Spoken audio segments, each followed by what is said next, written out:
अगर आप mutual fund में भी डेट म्यूचुअल फंड में निवेश करते हैं तो ये खबर आपके लिए है, आपके लिए झटका लगा है। डेट म्यूचुअल फंड और उनके निवेशकों को झटका देते हुए सरकार ने डेट म्यूचुअल फंड से इंडेक्स बेनिफिट समाप्त कर दिया है और डेट म्यूचुअल फंड पर भी अब से फिक्स डिपॉजिट की तरह टैक्स लगेगा। फाइनेंस बिल में इस बदलाव का प्रस्ताव था। इसके अलावा भी फाइनेंस बिल में बहुत सारे बदलाव किए गए हैं, जानेंगे वो कौन से बदलाव हैं। फाइनेंस बिल फिलहाल लोकसभा से पास हो गया है। सर, पहला सवाल, डेट म्यूचुअल फंड में ये जो बदलाव किया गया है, indexation benefit, long term capital gain जो चेंज किया गया है, इसका असर निवेशकों पर, इंडस्ट्री पर क्या होगा?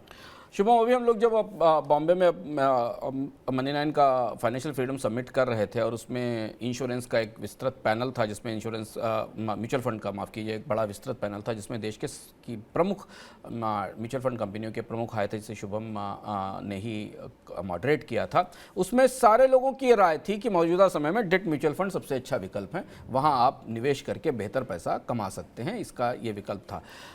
ये खिड़की सरकार ने अचानक बंद कर दी। पहले कहानी समझिए कि हो क्या रहा, हुआ ये, क्यों ऐसा है, फिर हमें समझ में आएगा कि इसका असर क्या है। सरकार ने फिनांस बिल पेश करते समय, संसद में बजट पेश करते समय इसके बारे में कुछ भी नहीं बताया था और ये पहली बार हुआ भारत के हाल फिलहाल के दिनों में जब इतने ज़्यादा बड़े बदलाव वित्त विधेयक में बजट के दौरान नहीं किए गए, पर बजट के बाद जब वित्त विधेयक को पारित कराने के लिए लाया गया तब संशोधनों के तौर पर किए गए। उस समय बाजार को परेशान करने वाली कोई खबर नहीं थी। आमतौर पर पूरे फिनांस बिल में कोई ऐसी खबर नहीं थी, कोई ऐसा सरकार के बजट में नहीं था जिससे शेयर बाजार पर असर पड़े। लेकिन जब फिनांस बिल पारित होने के लिए आया तब उसमें 40-45 से ज़्यादा बड़े संशोधन है और सारे के सारे संशोधन निवेश को लेकर को टारगेट करते हैं और उनको के बारे में एक एक हम बताते हैं। इनमें जो म्यूचुअल फंड के बारे में, डेट म्यूचुअल फंड का में बड़ा बदलाव है, वो डेट म्यूचुअल फंड इंडस्ट्री के लिए, डेट म्यूचुअल निवेशकों के लिए बड़ा ब्लो है। ब्लो उनके लिए है जो 1 अप्रैल 2023 के बाद म्यूचुअल फंड में निवेश शुरू करेंगे, यानी जो मौजूदा निवेशक हैं वो इससे बाहर रहेंगे, क्योंकि वित्त विधेयक हमेशा अगली तारीख से लागू होता है, तो इसलिए इसके बाद आने वाले जो निवेश हैं डेट म्यूचुअल फंड में उस पर बड़ा असर पड़ेगा। और इसलिए आज जब ये फैसला सुबह आया तो भारत की म्यूचुअल फंड इंडस्ट्री में काफ़ी तीखी प्रतिक्रिया हुई। एसेट मैनेजमेंट कंपनियों के स्टॉक्स में गिरावट भी दिखाई दी।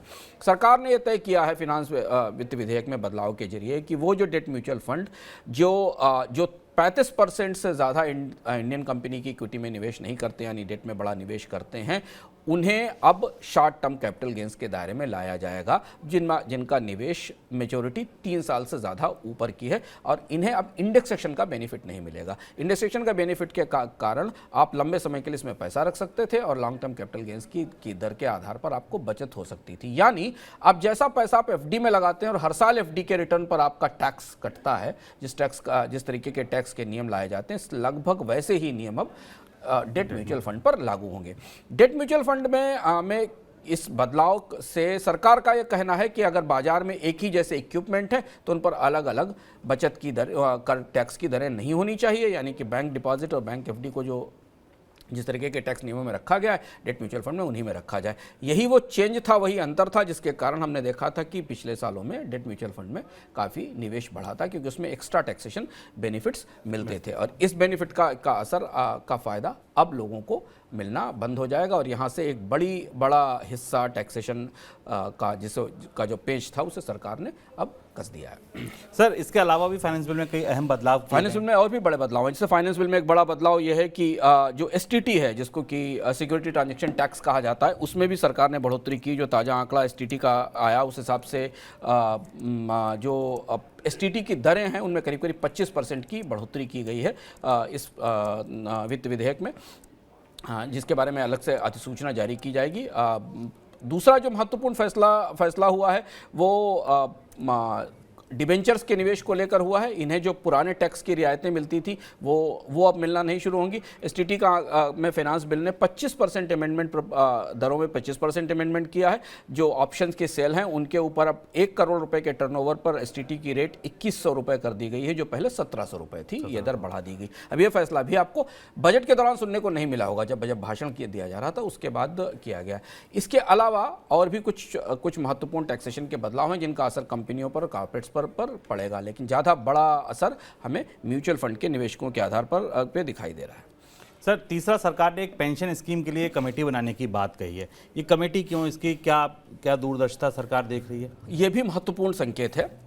ऐसा लग रहा है कि सरकार के भीतर कहीं ना कहीं पुरानी पेंशन योजना को लेकर जो आंदोलन या मांग चल रही है, भले ही सरकार राज्य सरकारों को और बाकी सबको कहने की कोशिश करे कि पुरानी पेंशन योजना की तरफ जाना ठीक नहीं है, उसके नुकसान है, पर भीतर भीतर सरकार इसके राजनीतिक असर को समझने की कोशिश कर रही है। और इस कमेटी को बनाकर कमेटी के साथ यह संकेत दिया गया है कि पेंशन होल्डर्स की जो चिंताएं हैं उनको एड्रेस करने की कोशिश करेगी। उनकी चिंताएं ये हैं कि उन्हें डिफाइंड बेनिफिट वाली पेंशन से, यानी निर्धारित पेंशन प्रक्रिया से बाजार आधारित पेंशन प्रक्रिया पर पहुंचा दिया गया है। अब ये पता नहीं कि कमेटी क्या सिफारिश करेगी, पर पूरी पेंशन प्रणाली पर कहीं ना कहीं महत्वपूर्ण ढंग से पुनर्विचार जरूर शुरू हो गया है। हमें इससे पहले भी कुछ संकेत मिले थे, बजट से पहले जब हमने चर्चा की थी, और शायद हमने इशारा भी किया था कि सरकार के भीतर एक प्रस्ताव घूम रहा है सरकार के गलियारों में कि नई पेंशन योजना के कुछ हिस्से को डिफाइंड बेनिफिट में बदल दिया जाए, यानी स्थायी रूप से एक निर्धारित पेंशन मिलने की व्यवस्था की जाए। क्या आगे आता है, उसका क्या असर होगा अर्थव्यवस्था पर, बाद में पता चलेगा, लेकिन पेंशन को लेकर भी सरकार